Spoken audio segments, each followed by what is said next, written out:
Hello students, स्वागत है आपके इस यूट्यूब चैनल केमिस्ट्री विद जोंकी क्लासेस में। तो फ्रेंड्स, फिजिक्स के लेक्चर में आपका स्वागत करते हैं। तो फिजिक्स का लेक्चर 1 और 2 लगा चुके हैं। तो फ्रेंड्स, अब लेक्चर नंबर 3 की बारी है।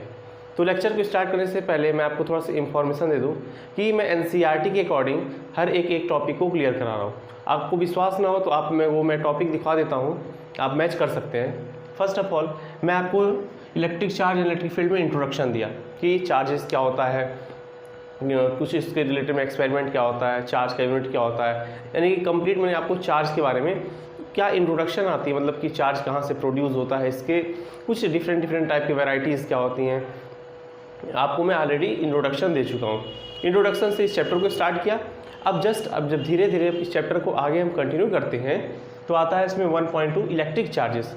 अब इलेक्ट्रिक चार्जेस क्या होते हैं, मैं आपको बताया था कि कोई ऐसा प्रॉपर्टी ऑफ मैटर जिससे क्या होता है, ये किसी और को अट्रैक्ट करता है या फिर किसी को रिपेल करता है। ये दो टाइप का होता है, positive charge and negative charge. ये भी क्लियर कर चुका हूँ। इससे रिलेटेड बहुत सारे आपको बातें बता चुका हूँ, एक्सपेरिमेंट करके दिखा चुका हूँ, यानी कि भी 1.2 क्लियर है। 1.3, जब मैं एक्सपेरिमेंट करा रहा था तो आपको याद है कि इलेक्ट्रॉन निकल रहे थे। तो जिससे इलेक्ट्रॉन निकल जाता है वो क्या होता है, कंडक्टर होता है। जिससे इलेक्ट्रॉन ना निकले वो क्या होता है, इंसुलेटर होता है। ध्यान दीजिए, जिससे इलेक्ट्रॉन निकल जाए यानी कि वो क्या हो जाए, इलेक्ट्रॉन फ्री कर सके वो होता है कंडक्टर, और जो फ्री ना करे होता है इंसुलेटर। तो जिस भी सब्सटेंस में, जिस भी मैटर में इलेक्ट्रॉन फ्री हो सकते हैं या उसमें फ्री इलेक्ट्रॉन पाए जाते हैं जिससे करंट को कंडक्ट करा सके, उसे बोलते हैं कंडक्टर। और जिसमें ना हो सके वो क्या होता है, इंसुलेटर। ये आपको पता होगा। 1.3 1.4, मैं आपको जब चार्जिंग का मेथड पढ़ा था तो उसमें चार्जिंग मेथड में मैंने अलग अलग आपको टॉपिक पढ़ाए, जैसे कि फर्स्ट ऑफ ऑल आपको मेथड बताया गया था फ्रिक्शन के थ्रू। उसके बाद से आपको बताया गया कि कॉन्टैक्ट प्रोसेस में क्या होता है, कंडक्शन के थ्रू। फिर आपको बताया गया चार्जिंग बाय इंडक्शन, काफ़ी लंबा लेक्चर लगा था इस पर चार्जिंग बाय इंडक्शन का, यानी 1.4 भी आपको क्लियर कराया गया।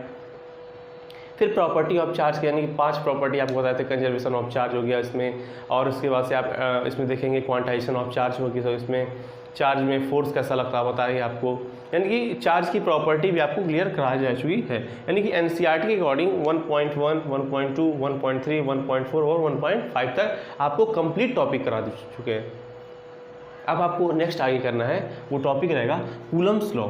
तो ठीक है, अब स्टार्ट करते हैं कूलम्स लॉ के बारे में। तो इसके पहले मैं इसको रफ कर देता हूँ, फिर स्टार्ट करता हूँ आपका आज का लेक्चर कूलम्स लॉ। यानी प्रीवियस लेक्चर में सब टॉपिक आपको क्लियर किया जा चुका है। कूलम्स लॉ क्या होता है, जैसे कि अगर आपके पास दो चार्ज रखे हो, एक चार्ज कैसा है पॉजिटिव का और एक चार्ज कैसा है निगेटिव का। आप जानते हैं कि positive charge and negative charge ये कैसे है, अनलाइक चार्जेस है।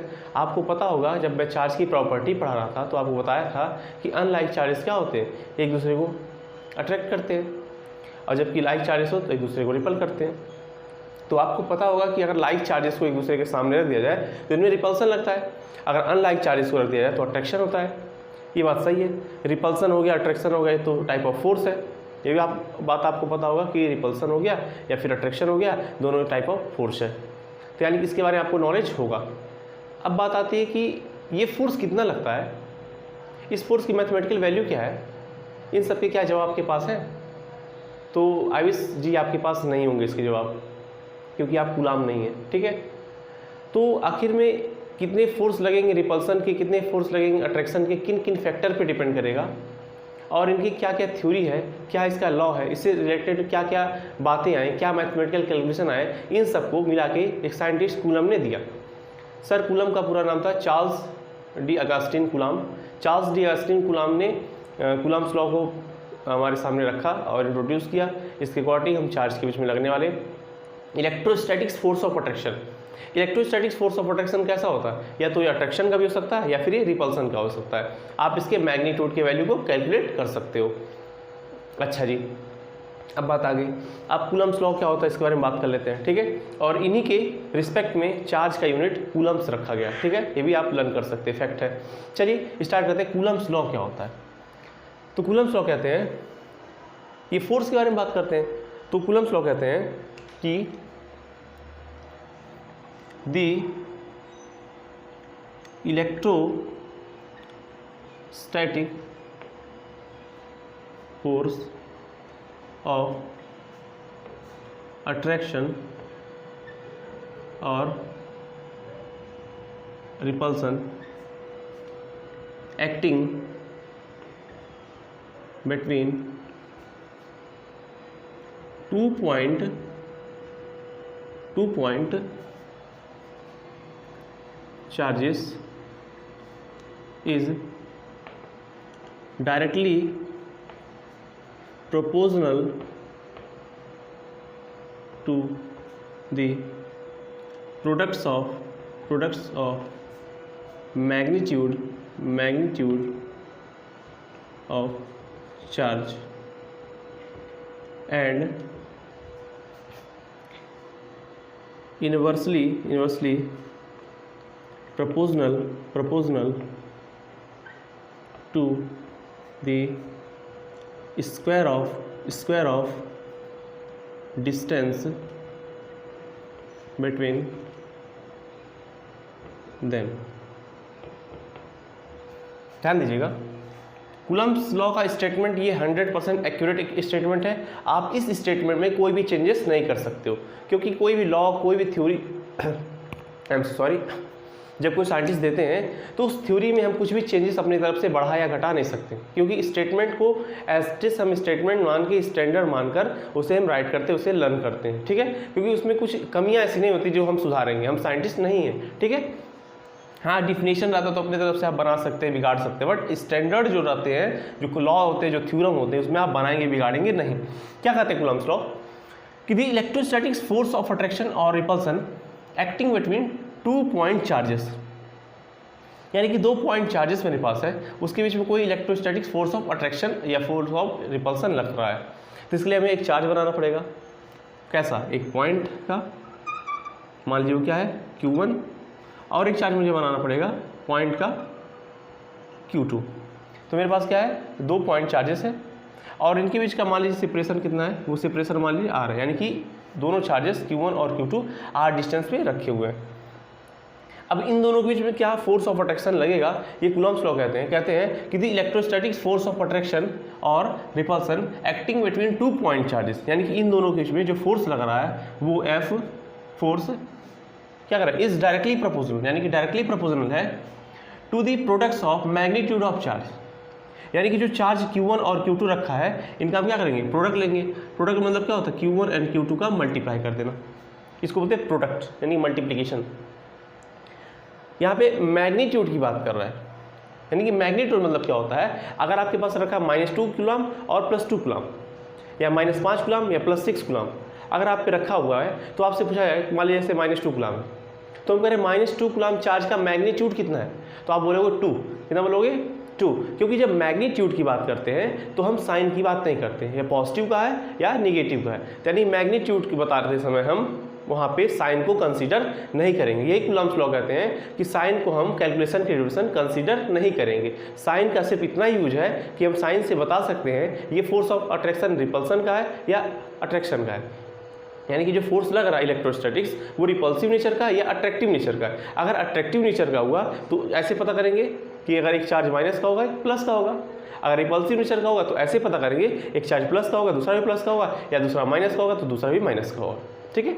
यानी कि प्लस माइनस सिर्फ यहाँ क्या बताएगा, चार्ज के बीच में जो लग रहा है फोर्स उसका नेचर। कूलम्ब्स लॉ में हम साइन को कंसीडर नहीं करेंगे, ठीक है। तो चार्ज के मैग्नीट्यूड के डायरेक्टली प्रोपोर्शनल हो गया। इसका मतलब क्या होता है, अगर आप चार्ज के वैल्यू को बढ़ाते जाओ तो फोर्स भी क्या होगा, बढ़ेगा। अच्छा अभी रुक जाओ थोड़ी देर, मैं भी आपको डायरेक्टली प्रोपोर्शनल और इनवर्सली प्रोपोर्शनल के रिलेशन को अच्छे से क्लियर कर दूंगा। मैं जानता हूँ कि अच्छे लोग की यही पहचान होती है, हर एक टॉपिक को क्लियर करते हुए चलते हैं। अच्छा दूसरी बात, क्योंकि मान लेते हैं कुछ लोग का वीक रहता है, तो इसलिए मेरा फर्ज बनता है कि मैं आपको छोटी से छोटी टॉपिक को क्लियर कराऊँ। आइए और आगे क्या कर रहा है, and inversely proportional to the square of distance between them, यानी कि इनके बीच का जो डिस्टेंस है, यानी कि जो फोर्स है, फोर्स एक बात पर डिपेंड करती है, वो क्या है, इनवर्सली प्रोपोर्शनल, यानी कि 1 by inversely proportional to the square of distance between them, यानी कि डिस्टेंस कितना है, r है, इसका स्क्वायर, यानी कि फोर्स किस बात पर डिपेंड करता है, इक्वेशन नंबर 1 और इक्वेशन नंबर 2। ये कह रहा है कि जो फोर्स इसमें लगेगा दोनों के बीच में, वो चार्जेस के मैग्नीट्यूड के डायरेक्टली प्रोपोर्शनल है, यानी जो मैग्नीट्यूड लेंगे उनका क्या करेंगे, मल्टीप्लाई करेंगे, उनका क्या है, उसके डायरेक्टली प्रोपोर्शनल है, जबकि उनके बीच का जो डिस्टेंस है उसके इनवर्सली प्रोपोर्शनल है स्क्वायर के। इसका मतलब क्या हुआ, देखिए डायरेक्टली प्रोपोर्शनल और इनवर्सली प्रोपोर्शनल का मतलब क्या होता है, यहाँ देख लीजिए ध्यान से।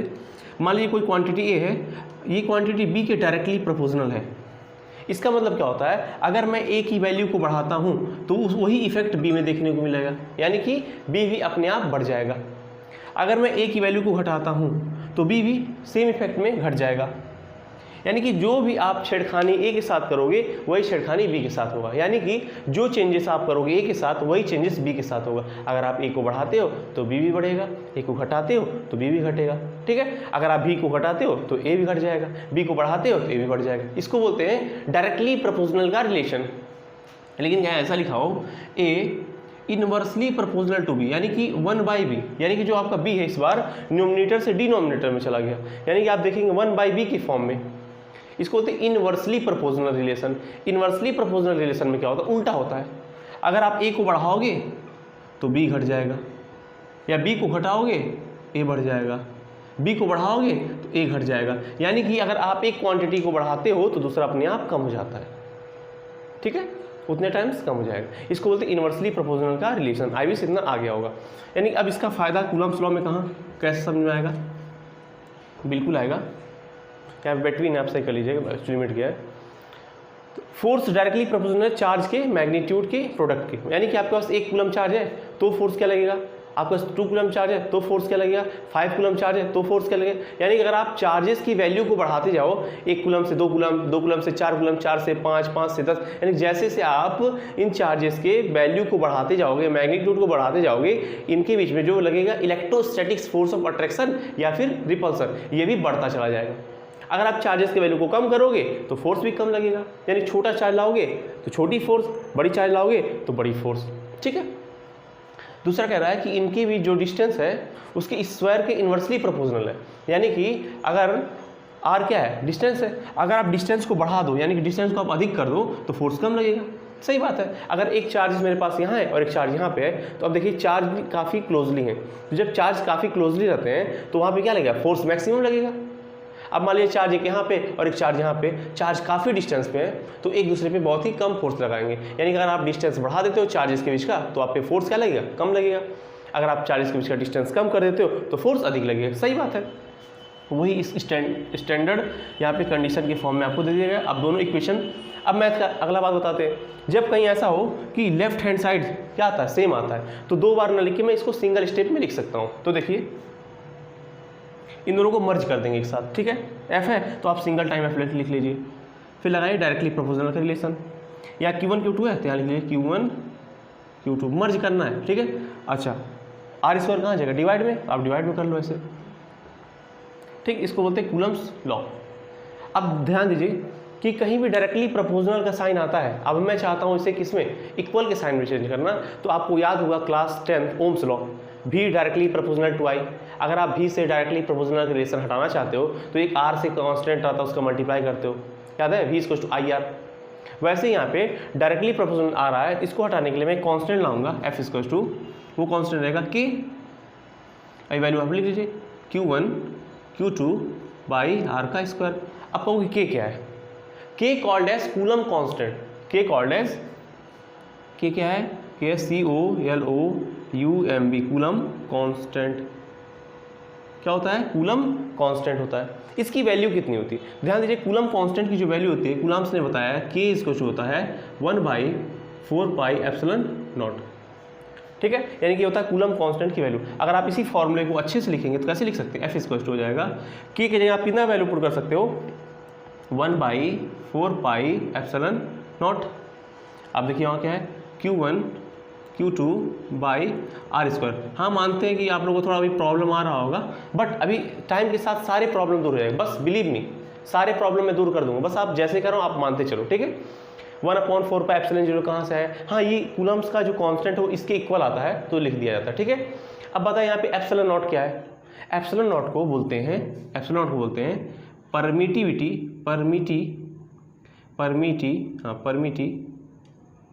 Permittivity of free space. अब थोड़ा सा परमिटिविटी के बारे में बता दें आपको। परमिटिविटी मतलब क्या होता है कि मतलब कि किसी भी मीडियम का परमिशन देना, कोई मीडियम कितना अलाउ करता है। मान लीजिए अगर आपका हाथ एयर में है तो एयर में अपने हाथ को ऐसे से मूव कर रहा हूँ, तो इस हाथ को मूव करने के लिए एयर कितना मुझे परमिशन दे रहा है। अगर मैं इसी हाथ को अपने वाटर में डालता हूँ, यानी कि वाटर कहीं है उसमें डालता हूँ, फिर हाथ को मूव कराता हूँ, तो वाटर मुझे कितना परमिशन देता है आप तो जान ही सकते हो। अगर मेरा हाथ एयर में है तो बहुत इजीली मूव कर सकता है, यानी कि हमारे हाथ को मूव करने के लिए एयर अच्छा से परमिशन देता है, अधिक परमिशन देता है। बट यही हाथ अगर वाटर में रहते हैं तो वाटर में बहुत ही मुश्किल से घूमता है। क्यों? क्योंकि वाटर रजिस्ट करता है, वाटर हमको परमिशन नहीं देता कि तुम अपना हाथ घुमाओ। तो कैसे बोलेंगे? The permittivity of air is greater than permittivity of water, यानी कि ये जो मीडियम है हमको अपने हाथ को मूव कराने के लिए परमिशन देता है। तो वैसे ही अगर चार्जेस को मैं कहाँ रख दूँ, एयर में रख दूँ, तो यहाँ पे एयर में जो फोर्स लगेगा या फिर जो एयर में रिपल्सन लगे या फिर अट्रैक्शन जो फोर्स लगेगा वो, या फिर अभी चार्जेस को आप रख दो कहाँ पे, किसी मीडियम में रख दो, तो वहाँ पे क्या होता है, कम हो जाता है फोर्स ऑफ अट्रैक्शन या फोर्स ऑफ रिपल्सन। जैसे मेरा हाथ वहाँ पे कम हिल रहा था, वैसे वहाँ पे चार्जेस के बीच फोर्स ऑफ अट्रैक्शन या फोर्स ऑफ रिपल्सन भी कम हो जाता है। अब कैसे कम होता है इसके बारे में डिटेल में बात किया जाएगा, लेकिन पहले आप समझ लीजिए परमिटिविटी मतलब क्या होता है। अगर मैं चार्ज को एयर में रख दूं तो जो फोर्स लगेगा, और इसी चार्जेस को मैं ऑयल में रख दूं, वाटर में रख दूं, किसी में रख दूं, मतलब किसी अनदर मीडियम में रख दूं, तो फोर्स क्या लगेगा, मतलब फोर्स कैसा लगेगा, ज़्यादा लगेगा या कम लगेगा, यानी कि फोर्स मैक्सिमम होगा या मिनिमम होगा, ये डिपेंड करता है मीडियम पे। अगर मीडियम एयर हुआ तो फोर्स मैक्सिमम लगेगा। अगर यही मीडियम आपका क्या हुआ, एयर हो गया, वाटर हो गया, वैक्स हो गया, मतलब जो भी मीडियम आपका हो गया, अगर ऐसे मीडियम में रखते हो तो क्या होता है, वहाँ पे फोर्स कम हो जाता है। अब फोर्स कम हो जाता है, इसके बारे में बात करेंगे। सबसे पहले आप क्या करिए, इसका एक शॉट लीजिए और अपनी कॉपी में इतना नोट करिए। इसके बाद से फिर मैं आगे फॉर्मूले को आगे इलेबोरेट करके आपको अच्छे समझाऊंगा, क्योंकि इतने आपको काम के लायक है। पहले आप इसको ले लीजिए। तो ये हमने देखा कूलम्ब्स लॉ से क्या आया था फॉर्मूला, यानी कि फॉर्मूला आया था F आया था 1/4πε0 Q1 Q2 बाई r²। कोई बार बार इसको लिखना नहीं चाहता तो इसके जगह आप के भी लिख सकते हो, कोई मुझे प्रॉब्लम नहीं है, ना कूलम्ब्स को प्रॉब्लम है, ठीक है। आइए यहाँ पे सब वैल्यू रखते हैं। अब एप्सिलॉन नॉट क्या है, is called permittivity of free space. Permittivity of free space इसकी वैल्यू होती है 8.85 इंटू 10⁻⁻12। अब इसकी वैल्यू आप निकाल सकते हैं, यानी कि इसका यूनिट क्या होगा। यूनिट निकालना चाहता है कोई, अभी मैं राइट कर देता हूँ, यूनिट में आपको निकलवा देता हूँ, चलो और निकलवा देता हूँ, ठीक है। एक काम करना आपको, इस एप्सिलॉन नॉट को इधर भेजिए और एफ को नीचे भेज दीजिए। एप्सिलॉन नॉट इसको क्या हो जाएगा आपका 1/4πf Q1 into Q2 by r का स्क्वायर। अब देखिए 1/, आप जानते हो 4 और पाई एक क्या है, कांस्टेंट वैल्यू है, इसका कोई यूनिट नहीं होता है। एफ क्या है, फोर्स का यूनिट होता है न्यूटन, ठीक है। ऊपर देखिए into Q1 is called as charge का यूनिट होता है कूलम, इंटू चार्ज का यूनिट कूलम डिवाइड बाय, देखिए आर क्या है, डिस्टेंस यूनिट होता है मीटर का स्क्वायर। अब देखिए क्या आ रहा है, सी इंटू सी, यानी कि c² बाई Nm का स्क्वायर, यानी कि कूलम स्क्वायर पर न्यूटन मीटर स्क्वायर, यानी कि परमिटिविटी ऑफ फ्री स्पेस का यूनिट होता है कूलम स्क्वायर पर न्यूटन मीटर स्क्वायर। ऐसे आप क्या कर सकते हैं, यूनिट को पता कर सकते हो, ठीक है। ओके, मैं इसको रफ कर देता हूँ, या फिर आप चाहो तो इसका स्क्रीनशॉट ले लो, ठीक है। अब मैं इसको रफ करता हूँ। तो यानी कि अब बार बार ऐसे रखना फिर कैलकुलेशन करना बहुत ही टफ पड़ जाता है, इसलिए इजी बनाने के लिए हम लोग थोड़ा सॉल्व कर लेते हैं। 1/, और 4π एप्सिलॉन नॉट की वैल्यू कितनी होती है, आइए 1/4 pi value 3.14 into epsilon not की वैल्यू हमको पता चलेगी कितनी होती है 8.85 इंटू 10⁻⁻12। यानी इन सब पूरे वैल्यू को अगर आप सॉल्व करते हो बैठ के, घर पे कैलकुलेटर ले लो, सॉल्व करो, या फिर विश्वास करो तो पहले इस्तेमाल करो, फिर विश्वास करो तो इस्तेमाल कर लो और विश्वास करो। विश्वास से करना है, इसका पूरा जो सॉल्व करोगे आएगा 9 इंटू 10⁻9, सॉरी एन लिख दिया, आई एम सो सॉरी, 9, ठीक है। और इसका यूनिट क्या होगा पूरे की, अब ध्यान दीजिए, अगर मैं इस टर्म को यहाँ भेज दूँ और इस टर्म को वहाँ भेज दूँ तो जान रहे हो, अगर इस टर्म का यूनिट क्या है, कूलम स्क्वायर पर न्यूटन मीटर स्क्वायर है, तो वहाँ जा क्या हो जाएगा, न्यूटन मीटर स्क्वायर पर कूलम स्क्वायर हो जाएगा। इसका हो जाएगा न्यूटन मीटर स्क्वायर पर कूलम स्क्वायर। अभी नहीं विश्वास हो रहा है, कोई बात नहीं, हो जाएगा थोड़ी देर बाद, ठीक है। या फिर इसको इक्वल टू आप के भी लिख सकते हो, पूरा वैल्यू के हो जाएगा, कोई दिक्कत नहीं मुझे, ठीक है। यानी इनिशियली में आ जाओ, क्या था एफ इक्वल टू के था ना, Q1 Q2 बाई r²। आप चाहे जो भी लिख लो, f इक्वल टू 1/4πε0 लिख लो, Q1 Q2 by R square, या लिख लो F equal to K Q1 Q2 by R square. यहाँ पे लिख सकते हो K की वैल्यू कितना होता है 9 इंटू 10⁻9। न्यूमेरिकल सॉल्व करते टाइम आप सीधे डायरेक्ट इस Q की वैल्यू यूज कर सकते हो, मतलब K की वैल्यू अगर आप न्यूमेरिकल सॉल्व कर लो तो यहाँ पे यूज कर सकते हो डायरेक्ट 9 इंटू 10⁻9। अब बात है न्यूटन मीटर स्क्वायर पर कूलम स्क्वायर कैसे है, बहुत चालाक हो भाई, आओ जान लेते हैं। कोई बात नहीं, ध्यान दो, कुछ नहीं कहना, हमको K की वैल्यू फाइंड करनी ना, तो आओ थोड़ा सा क्रॉस मल्टीप्लाई करो आर स्क्वायर की तरह, F इंटू आर स्क्वायर सोचा K इंटू Q1 Q2। अब देखिए K हमको पता करना है, जो इसके साथ मल्टीप्लाई है कहाँ जाएगा, डिवाइड भी जाएगा, तो हो जाएगा डिवाइड भेज दूँ तो Q1 इंटू Q2। देखिए F है फोर्स, फोर्स का यूनिट होता है न्यूटन, तो न्यूटन लिख लो। डिस्टेंस, डिस्टेंस का यूनिट होता है मीटर, तो मीटर का स्क्वायर कर लो। अब देखो Q1 इंटू Q2, देखिए Q1 क्या है, चार्ज, चार्ज का unit coulomb, coulomb into coulomb यानी कि कूलम का स्क्वायर आ गया ना, newton metre square by coulomb square. तो ये आ गया आपके पास इसका यूनिट। तो आप यहाँ तक सॉल्व कर लो, फिर मैं मैथमेटिकल एनालिसिस कराऊंगा कि अगर इसी चार्जेस को मैं एयर में रखता हूँ तो फोर्स कितना काम करेगा, और इसी चार्जेस को मैं किसी मीडियम में रखता हूँ तो फोर्स कितना काम करेगा, यानी कितना बढ़ जाता है कितना घट जाता है। इससे रिलेटेड में एक मैं फॉर्मूला डेराइव कराऊंगा, वो फॉर्मूला आपके काम आएगा, फिर उस पर एक न्यूमेरिकल कराऊंगा, फिर लेक्चर को मैं बाइंड अप करूँगा। ओके, तो आप सबसे पहले क्या करेंगे, इसका ले लीजिए आप एक स्क्रीनशॉट, उसका इसमें आपका नेक्स्ट कराता हूँ। तो फॉर्मूले को ड्राइव करते हैं और देखते हैं क्या इक्वेशन आता है कूलम्स लॉ का। ठीक है, तो पहले देखते हैं when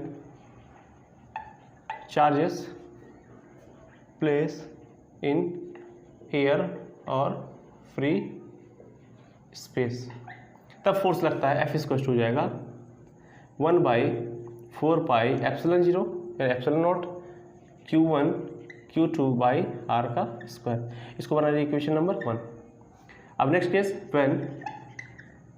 when charges place in any medium, मतलब किसी मीडियम में रखा हुआ है तो वहाँ फोर्स लगेगा F। मीडियम के लिए मैं दिखाता हूँ M, मीडियम में 1/4 पाई, ये एप्सिलॉन नॉट किसके लिए था, एयर के लिए था ना, तो इसलिए मैं यहाँ दिखाऊंगा एप्सिलॉन M, यानी कि किसी भी मीडियम का किसी मीडियम की परमिटिविटी ऑफ स्पेस। अब यहाँ पे नहीं रहेगा, क्या रहेगा रिलेटिव, या बोलोगे क्या बोलोगे, या बोलोगे permittivity of any medium. Okay, Q1 Q2 by R का स्क्वायर, इक्वेशन नंबर 2। अब मैं क्या करता हूँ, इक्वेशन 1 और 2 का डिवाइड करता हूँ, तो after dividing equation 1 divide by equation 2, देखो F/Fm equals to 1/4 pi epsilon not Q1 Q2 by का आर स्क्वायर। पूरे का डिवाइड किससे लगेगा, 1/4 pi epsilon m Q1 Q2 by R का स्क्वायर। बहुत लोग को ऐसा डिवाइड करने नहीं आता, तो उसके लिए सबसे इजी मेथड बता दो, बाय वाला टेक्निक, F/, या फिर बोल सकते हो क्लास 7 वाली टेक्निक होती है। देखो पहले वाली जितनी वैल्यू आप पहले साफ साफ लिख लो, ऐसे लिख लो 1/4 pi epsilon 0 Q1 Q2 by R का स्क्वायर, लगाओ मल्टीप्लाई का साइन, लग जाएगा। जो नीचे जो वैल्यू दी हुई है उसको एकदम उल्टा, जस्ट एकदम उसका एकदम उल्टा करना है तुमको, यानी क्या है, लिखोगे सीधे उल्टा 4 pi epsilon m R square divide by Q1 Q2। देखो Q1 Q2 इधर, Q1 Q2 इधर, आर स्क्वायर इधर, आर स्क्वायर इधर, 4 पाई इधर, 4 पाई इधर, उधर नहीं कटेगा क्योंकि एप्सिलॉन m है और ये एप्सिलॉन नॉट है, तो हो जाएगा F/Fm is equals to epsilon m by epsilon naught. ये आ गया आपके पास फोर्स। अच्छा ध्यान दीजिएगा, epsilon m and epsilon naught का जो रेशियो होता है, यानी किसी भी मीडियम का relative permittivity and free space का relative permittivity, I am so sorry, relative permittivity क्यों मैं बोल रहा हूँ, आई एम सो सॉरी, किसी भी मीडियम का परमिटिविटी एंड एयर का परमिटिविटी का जो रेशियो आता है उसको बोलते हैं एप्सिलॉन r, इसको बोलते हैं रिलेटिव परमिटिविटी ऑफ मीडियम। ठीक है, इसको कहेंगे डाई इलेक्ट्रिक कांस्टेंट के भी नाम से जानते हैं, और इसका एक नाम है डाई इलेक्ट्रिक कांस्टेंट। जो जिस नाम से जानना पसंद करता वैसे जान सकता है, मुझे कोई प्रॉब्लम नहीं है। ठीक है, तो एक काम करते हैं, इस पर एक न्यूमेरिकल लगा के देखते हैं और इस फॉर्मूले को अप्लाई करके। तो एक काम करिए, आप इतने जो डेरिवेशन हुआ इसका अगर आप एक स्क्रीनशॉट ले लें तो मैं एक इसमें न्यूमेरिकल करा देता हूँ, आपका एक कॉन्सेप्ट 100% क्लियर हो जाएगा। तो आपके सामने क्वेश्चन रखा गया है, कह रहा है कि 5 coulomb and 4 coulomb charges are placed in air, 20 newton force acting between them, if it is placed in oil whose relative permittivity 4, find the force acting between charges in oil. यानी कि 5 coulomb और 4 coulomb का कोई charge है, air में रखा हुआ है। ठीक है, जब ये एयर में रखे हुए थे तो इनके बीच में जो फोर्स लग रहा था वो कितना था, 20 न्यूटन का। If it is placed in oil, यानी कि अब इस चार्जेस को उठा के मैं ऑयल में डाल देता हूँ। जब ऑयल में डालता हूँ तो इनमें कितना फोर्स लगेगा, जबकि ऑयल के जो मीडियम है उसका रिलेटिव परमिटिविटी हमको दे दिया है 4। तो अभी हम फॉर्मूला पढ़े थे, यानी कि आप लिख सकते हैं पहले, आप एयर में कितना इसमें फोर्स लग रहा है, 20 न्यूटन। एफ एम यानी किसी मीडियम में, यानी ऑयल वाले मीडियम में कितना फोर्स लग रहा है पता करना है। अच्छा जी, आपको एप्सिलॉन आर यानी क्या दिया, रिलेटिव परमिटिविटी 4 दिया है। तो आप एक फॉर्मूला तुरंत में आपको पढ़ाया था कि F by F M is equals to क्या होता था, एप्सिलॉन एम बाई एप्सिलॉन 0, और किसको इक्वल था, ER के था। तो या और मैं ऐसे लिख सकता हूँ, F by F M is equals to, सीधे ER लिख सकता हूँ या फिर एप्सिलॉन आर, जो भी बोलूँ। तो एफ कितना है तुम्हारा, 20 न्यूटन है, 20 लिख लो। एफ एम यानी आपको फाइंड करना है, एफ एम फाइंड करना है। एप्सिलॉन आर कितना दिया आपको, 4 दिया है, 4 दिया है। अब देखिए एफ एम को वहाँ भेजिए और 4 को इधर भेजिए तो कितना हो जाएगा, 20/4 उधर गया एफ एम, 4 1 जा 4 जा, 4 2 जा 5 गलत पढ़ रहे हो भाई, सही कर लो। 4 1 जा 4 और 4 5 जा 20। भाई सॉरी, हम ही गलत पढ़ रहे थे, कभी कभी हो जाता है गलती से मिस्टेक। आंसर आप इससे कंक्लूजन क्या निकाल लो, कंक्लूजन ये निकालो भाई, जब यही चार्जेस ध्यान दो, जब यही चार्जेस यानी एयर था, ध्यान दो ये कितना था, ये क्या है तुम्हारा, एयर है। यानी एयर में जब ये चार्जेस रखे हुए थे तुम्हारे, तो इस पर जो फोर्स काम कर रहा था वो फोर्स कितना था, यानी चार्ज मान लो Q1 है और ये Q2 है, तब इसमें फोर्स काम कर रहा था भाई 20 न्यूटन। कितना था क्वेश्चन के अकॉर्डिंग, 20 न्यूटन। बट अब इन्हीं चार्जेस को उठा के तुम कहाँ डाल दियो, इसी चार्जेस को उठा के तुम ऑयल में डाल दियो। ऑयल है, ठीक है, ऑयल में तुम्हारा चार्ज है यहाँ Q1, यहाँ है तुम्हारा Q2। ठीक है, अब ये फोर्स कितना हो गया, 5 न्यूटन हो गया। कितना हो गया, 5 न्यूटन। यानी तुम देख रहे हो कि 4 टाइम्स तुम्हारा यहाँ पे फोर्स कम हो गया। यानी कि जब कभी तुम्हारा वही चार्ज तुम्हारा एयर में रखा हुआ था तो एयर में 20 न्यूटन काम कर रहा था, बट उसी चार्ज को उठा के जब हम ऑयल में रख दिए तो 5 न्यूटन काम कर रहा है। यानी कि उन दोनों चार्जेस के बीच में जो लगने वाला फोर्स क्या हो गया, कम हो गया। क्योंकि जो फोर्स ऑफ अट्रैक्शन या फोर्स ऑफ रिपल्सन के लिए जो परमिशन मिल रहा था वो क्या मिल रहा है, कम मिल रहा है। कितना कम मिल रहा है, 4 टाइम्स कम मिल रहा है, तभी आपका 5 यहाँ पे आया है, 5 न्यूटन। यानी आप इससे बता सकते हैं कंक्लूजन यही है कि अगर इसी चार्जेस को मैं एयर में रखता हूँ तो 20 न्यूटन का फोर्स काम करता है, जबकि इसी को हम किसी मीडियम यानी ऑयल में डालते हैं तो इसमें फोर्स 5 न्यूटन काम करता है। इससे ये पता चलता है कि एयर के कंपेरिजन में अगर आप किसी और मीडियम में चार्जेस को रखते हो तो उसमें फोर्स क्या होता है, घट जाता है, ठीक है, कम लगने लगता है। तो आपका ये कंक्लूजन हो गया। तो आई विश यहाँ तक आप स्टूडेंट समझ पाए होंगे कूलम्ब्स लॉ को, और कूलम्ब्स लॉ को और आगे मैं कंटिन्यू करूँगा, अच्छे लेवल पे ले जाऊँगा। आप विश्वास रखिए मुझ पर और फिर पढ़ते रहिए।